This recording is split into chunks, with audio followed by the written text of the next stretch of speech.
Welcome to the PA Insights podcast, powered by NCCPA, where we explore the journeys, perspectives, and purpose behind the PA profession. Today, we're diving into the why behind becoming a PA, what draws people in, what they learn along the way, and what keeps them going when work gets tough.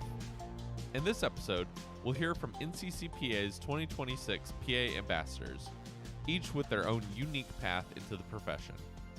We asked them a few simple but powerful questions. What first pulled them towards becoming a PA, what they wish they had known before starting, and what keeps them grounded today.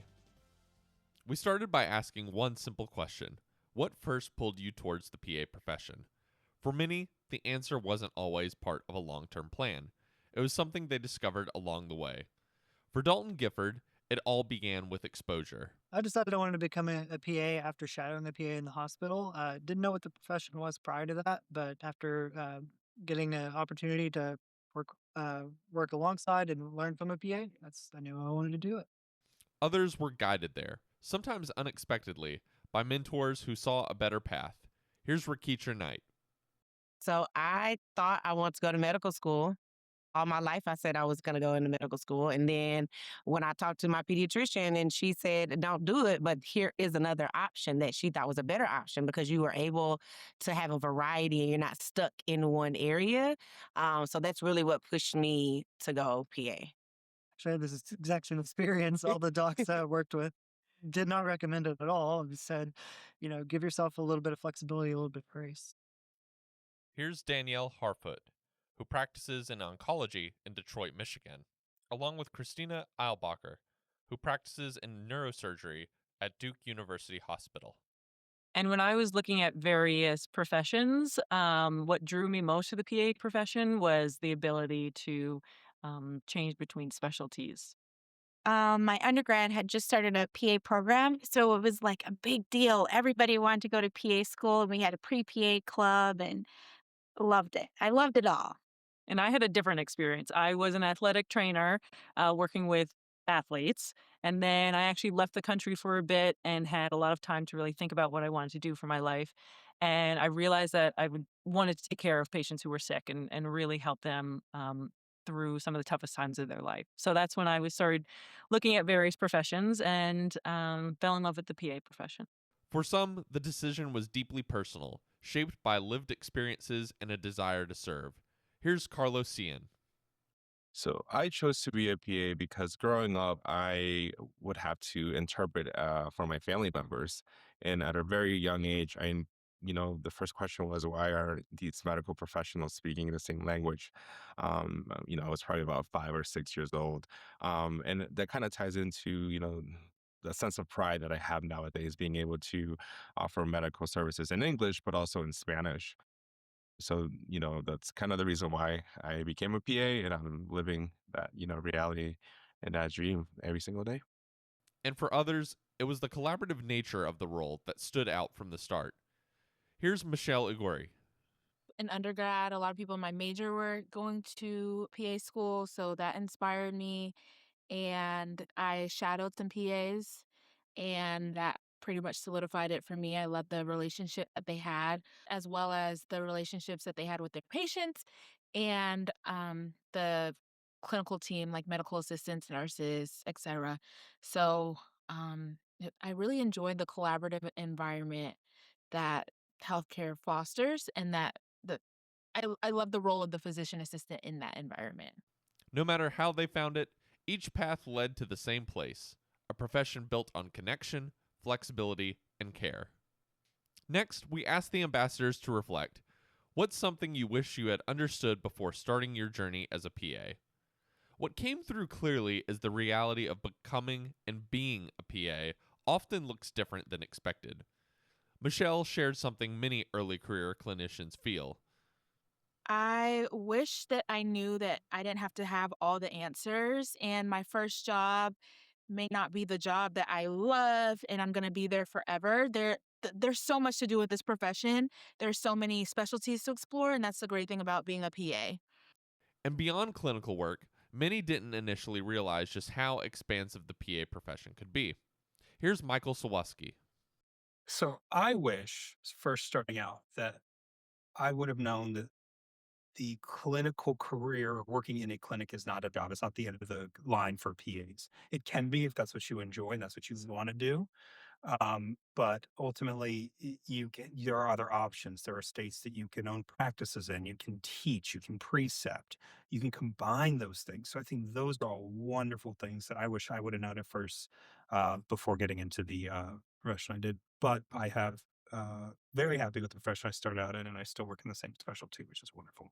But even with those surprises, one theme kept coming up: perseverance. Here's Rakitra Knight. Just keep going. Just keep going. As Dalton stated, there'll be a roadblock in every area of PA, whether that's being a student, taking the pants, searching for a job, trying to figure out where you'll best fit. Just keep going. Don't stop. There is light at the end of the tunnel. Finally, we asked the ambassadors, on tough days, what reminds you why you chose this profession? Because no matter the specialty, every PA faces moments that test them. For Dalton Gifford, working in critical care means seeing patients at their most vulnerable, but also recognizing the impact he can have. I work in critical care, so unfortunately, almost all the patients see it's their darkest days. But it's an opportunity for me to be a light in in their life, whether that be curative or not. It's an opportunity for me to make a difference for them and their family. I think I think you can find common ground with everyone. That's what I love about the PA profession. I want to think we're all very down to earth, so I can find a common ground with anyone, and we can find something to relate to each other about. For Rakitra Knight, it's about perspective and small, meaningful moments. For me, it's the babies because even on their worst days, they're still very resilient, and their parents are literally freaking out. They're scared. They don't know what to do. But I'm like, look, they're ripping up the paper off the table and they're okay. Honestly, just receiving a thank you, and sometimes it goes beyond. We've received, candies and gifts and hugs from the children are just everything. And then being able to answer questions from your own family and friends, and they're like, "Ooh, thank you." And I always tell them, now remember, you get 3 of these a year before I'm going to start asking for a copay. So get ready because you're on time number 2. Meanwhile, in oncology, Danielle Harford finds purpose even when outcomes aren't always what we hope. When it's not always that I can cure somebody of their cancer or um, get a big win on a CAT scan or something, but it's just that I can take the patient by their hand and walk them through this phase of their life, and they give you a hug at the end of the day. That makes it worth it. And for Carlos, purpose is tied to something even bigger: representation and connection. Yeah, and I think for me, it was more about knowing kind of what was at the end of the journey in PA school. I got into the profession because I wanted to provide services in Spanish, and I would be up 2 a.m. studying for an exam, and I would just think of my future patients who I would be able to give medical advice and treat in Spanish, and that for me was kind of the flame that it just motivated me to get through, another hour of studying or getting through my, third exam of the week, was just knowing that at the end of it, things were going to be better and I would be able to provide these services in Spanish. Different specialties, different experiences, but all with the same core purpose: showing up for patients when it matters most. For me, I try to find something that we might have in common, whether it's the town that they're from or that their kids like a certain sport, just some kind of connection. And I really don't think about what's in the next room. We're just really focused on what is in front of me at that moment. And I try to remember that this patient is someone's parent, sibling, a daughter, a son, and remind myself that everyone deserves an opportunity to speak and to be heard. And again, I just really focus on the patient in front of me. To close, we asked each of the ambassadors to share one piece of advice, just one sentence, for someone considering becoming a PA. In addition to many of the ambassadors you have already heard from, you'll also hear from Marcy Holloway, who's practiced as a PA for over 2 decades, and Alyssa Woodbury, who has primarily practiced in orthopedic surgery for the last 13 years. Here's what they had to say. I would say just say yes. You're going to have opportunities present themselves when you maybe don't expect it. But just say yes to every opportunity you have. And so my advice to the PA students would be just kind of getting a foundation, a knowledge base, because being a PA is always about being constant learners. We never turn that curiosity off. So just understanding that have a building block or have a base, and then you can build upon that. I guess an advice for early career PAs is making sure you have a good support system, whether it be, your collaborative, but also if there's any other APPs, nurse practitioners, PAs, just being able to have a good relationship with everyone where you work, because when you're starting your first job, it can be overwhelming, not only the medical side, but also learning the in and outs out of the clinic or hospital system that you work at. So rely on those friends that you make your first couple months. My biggest advice for anyone looking to get into the PA profession or even just starting out is to be yourself. When you're interviewing at your PA programs or interviewing for your first jobs, be yourself and show people who you are, because that is ultimately, I think, what matters in being a PA and ultimately being a great healthcare provider.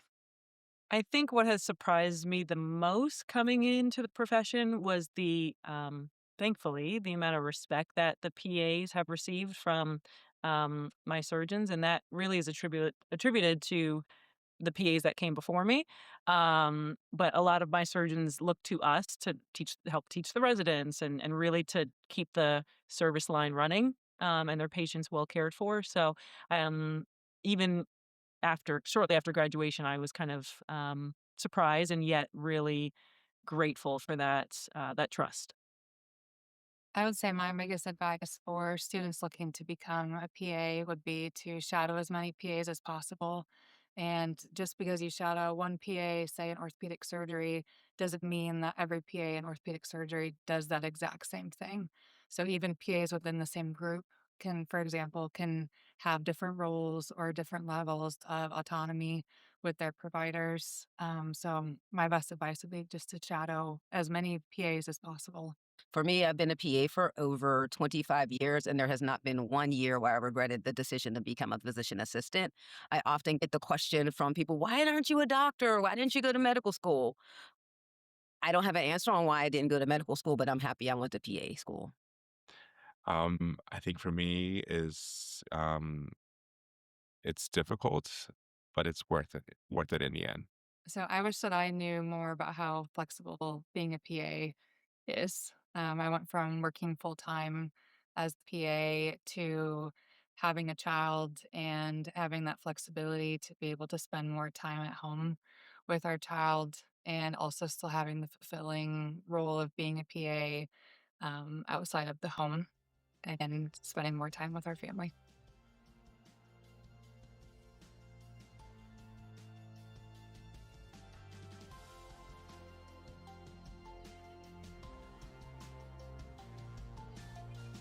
Thanks for joining us on this episode of the PA Insights Podcast.